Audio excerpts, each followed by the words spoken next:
Assalamualaikum. Today's topic from Contract Act 1872. The topic is essentials for of contingent contracts.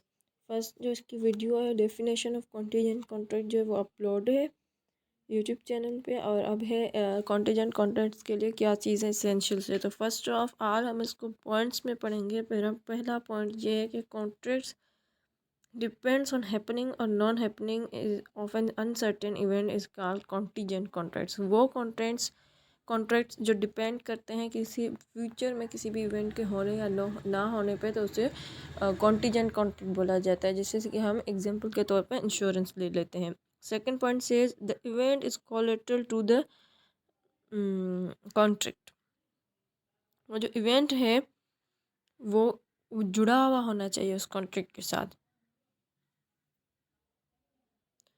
Third point जो है, जैसे कि यहाँ पे ये भी एक बात बोली गई है सेकंड पॉइंट में कि जो कॉन्ट्रैक्ट है वो फ्यूचर की कंडीशन पर उसके साथ साथ फैक्ट्स पर भी डिपेंड रखता है। जैसे कोई चीज़ हम मंगवाते हैं तो मतलब ख़रीदते हैं, बोलते हैं हमें डिलीवर की जाए, तो अगर बारिश हो जाती है तो वो चीज़ उस चीज़ की हमें डिलीवरी नहीं मिलती। तो यहाँ पर क्या है, कॉन्ट्रैक्ट जो है फ्यूचर के अंदर कंडीशंस फैक्ट्स और हैपनिंग और नॉट हैपनिंग पर जो है इवेंट की डिपेंड है।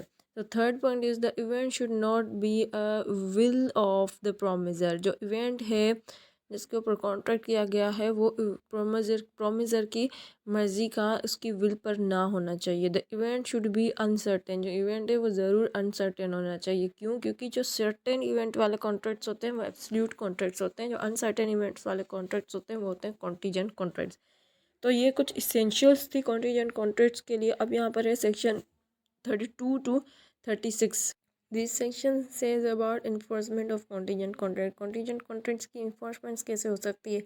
तो फर्स्ट ऑफ ऑल 31 सेक्शन तो हमें डेफिनेशन बताता है कॉन्टीजेंट कॉन्ट्रैक्ट्स की, और 32 कॉन्ट्रैक्ट सेक्शन जो है वो हमें बताता है उसकी इन्फोर्समेंट के बारे में। So happening of an event और टू डू और not to do something any act which impossible, so this is word means के हैपनिंग किसी भी ये जो 32 हमें बताता है ये कॉन्ट्रैक्ट डिपेंड होते हैं किसी भी इवेंट की हैपनिंग के ऊपर। अगर वो होगा तो हम ये करेंगे या ये नहीं करेंगे। बाकी जो इम्पॉसिबल एक्ट अगर कोई होता है उस पर अगर कॉन्ट्रैक्ट किया जाता है तो वो कॉन्ट्रैक्ट ही वर्ड कहलाता है।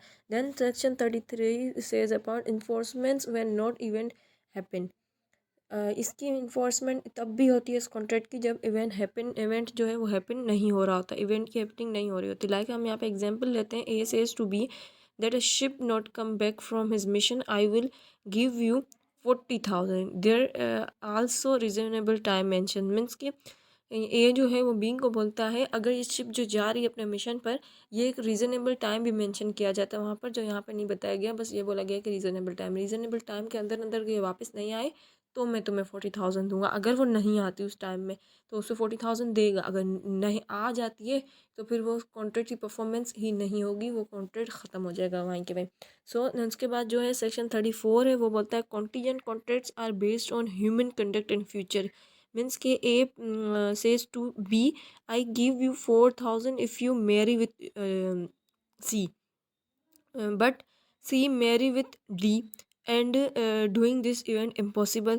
So there is contingency depends on any living person's conduct। Means के A जो है वो B को बोलता है मैं तुम्हें 4,000 दूंगा अगर तुम C से शादी करोगे, लेकिन C क्या करती है, वो B के बजाय D से शादी कर लेती है, और इसी तरह जो वो कॉन्ट्रैक्ट है उसे ही इम्पॉसिबल बना देती है। तो इसका मतलब ये होता है कि कॉन्टीजेंसी जो है वो सेक्शन 34 ये बताता है कि कॉन्टीजेंसी डिपेंड करती है किसी भी ह्यूमन पर्सन किसी भी लिविंग पर्सन के कंडक्ट के पे फ्यूचर में उसके कंडक्ट पर। उसके बाद हमारे पास आता है section 35 contingent contracts are depend on event happening within a specific time. यहाँ पर थोड़ा डिटेल में बताया गया है, जो बात ऊपर हुई है वही है, बस थोड़ा डिटेल यहाँ पे दी गई है। ये कि जो कॉन्टीजेंट कॉन्ट्रैक्ट्स है ना वो किसी भी इवेंट की जो है उसकी हैपनिंग पर डिपेंड करते हैं स्पेसिफिक टाइम के अंदर। जैसे ए जो है वो प्रॉमिस करता है बी के साथ कि अगर ये जो शिप है ये 1 जून 2019 तक यहाँ पर पहुँच जाती है, उससे पहले या उस डेट तक यहाँ पर वापस आ जाती है रिटर्न, तो मैं तुम्हें कितने दूंगा, 10,000 रुपीज़ दूंगा।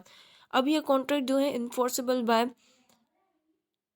लॉ और वैलिड तब होगा जब वो वापस आती है। अगर वो नहीं आती तो वो वर्ड हो जाता है। अब यहाँ पर इन्फोर्सेबल बाय लॉ और वैलिड का मतलब ये है कि अगर शिप उस डेट से पहले उस डेट तक वापस आ जाती है और ए जो है वो बी को उसके 10,000 नहीं देता उसके वापस आने के बाद, तो फिर वो कोर्ट में क्या है, उसके खिलाफ सूट फाइल कर सकता है। तो ये कोर्ट जो है ना, कॉन्ट्रैक्ट इन्फोर्सेबल बाय लॉ भी हो जाएगा और वैलिड भी हो जाएगा। अगर वो दे देते हैं तो फिर इस चीज़ की ज़रूरत ही नहीं होती है।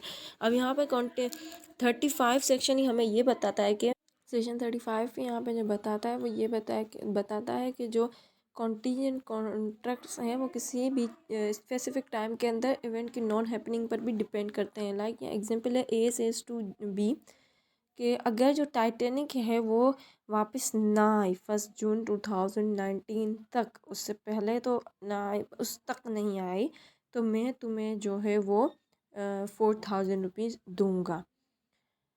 तो अगर वो नहीं आती इस डेट तक वापस, या तो उसका मतलब ये है कि अगर वो सिंक हो जाती है शिप या बर्न हो जाती है इस स्पेसिफिक टाइम के अंदर अंदर, तो भी ये कॉन्ट्रैक्ट क्या है, वैलिड है, इन्फोर्सेबल बाय लॉ है।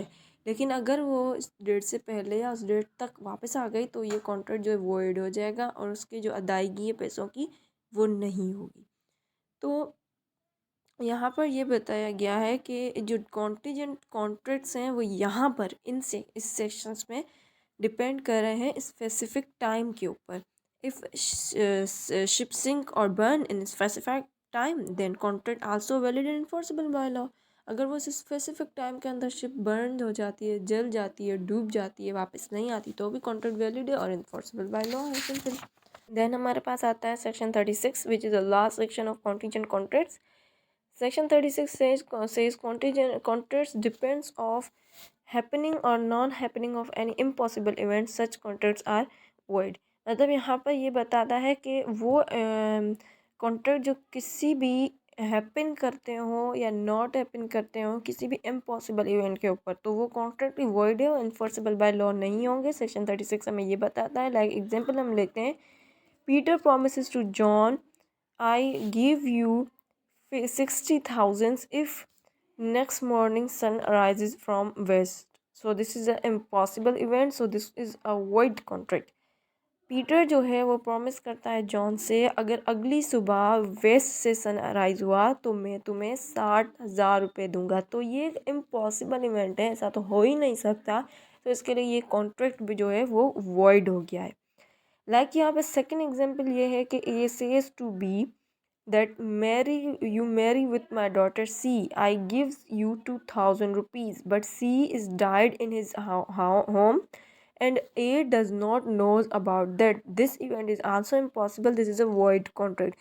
मतलब कि ये एक ऐसा कॉन्ट्रैक्ट है जो होते वक्त तो वैलिड था लेकिन होने के बाद वॉइड हो जाता है। क्यों? क्योंकि ए जो है वो बी के साथ कॉन्ट्रैक्ट करता है कि तुम मेरी बेटी सी से शादी करो तो मैं तुम्हें 2,000 रुपये दूंगा, और इन दोनों के बीच में कॉन्ट्रैक्ट हो जाता है। लेकिन इसके दौरान ही क्या होता है, ड्यूरिंग कॉन्ट्रैक्ट उसकी बेटी वहाँ पर घर में सी जो है वो मर जाती है और ए को उसके बारे में पता ही नहीं होता। वो लोग कॉन्ट्रैक्ट कर लेते हैं, पैसे वगैरह ले लेते हैं, लेकिन जब वो घर जाता है तो देखता है उसकी बेटी मर चुकी होती है, यानी कि वो इवेंट उस इवेंट को इम्पॉसिबल बना चुकी होती है। अब वो है ही नहीं तो शादी किससे करेगा भी, तो वो वहाँ पर उस इवेंट को इम्पॉसिबल बना चुकी होती है, तो ये कॉन्ट्रैक्ट क्या हो जाता है, वॉइड हो जाता है इस तरीके से। तो यहाँ पर हमारा कॉन्टीजेंट कॉन्ट्रैक्ट का टॉपिक होता है ख़त्म। सो सब्सक्राइब करें चैनल को। Thank you.